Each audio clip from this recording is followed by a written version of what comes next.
Iran जंग के खात्मे के लिए पाकिस्तान का तैयार करदा मंसूबा ईरान और अमेरिकी क़यादत को पहुंचा दिया गया है।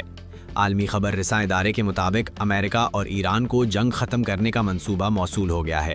पाकिस्तान की जानिब से तैयार करदा फ्रेमवर्क तेहरान और वाशिंगटन को पेश किया गया, जिसमें फ़ौरी जंगबंदी और बादजान जामे मुआहदे की तजावीज़ शामिल हैं।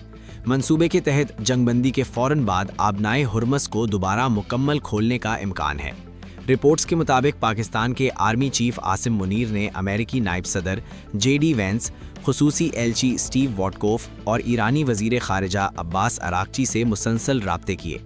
मंसूबे के मुताबिक 45 रोज़ा जंगबंदी के बाद इस्लामाबाद में हतमी मुज़ाकरात मुतवक्के हैं, जबकि मुआहदे में ईरान की जानिब से जौहरी हथियार न बनाने की यकीन दहानी के बदले पाबंदियों में नरमी और मुंजमद असासों की बहाली शामिल हो सकती है।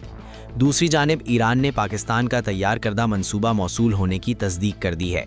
ईरानी ओहदेदार का बताना था कि जंगबंदी के हवाले से पाकिस्तान की तजवीज़ मौसूल हो गई है। जंगबंदी मुजव्वज़े का जायज़ा ले रहे हैं। ओहदेदार ने कहा कि तेहरान किसी डेडलाइन या दबाव को कबूल नहीं करेगा। आर्जी जंगबंदी के बदले आबनाए हुर्मुज़ नहीं खोलेंगे। तेहरान का ख्याल है कि अमेरिका में मुस्तकिल जंगबंदी के लिए तैयारी का फुकदान है।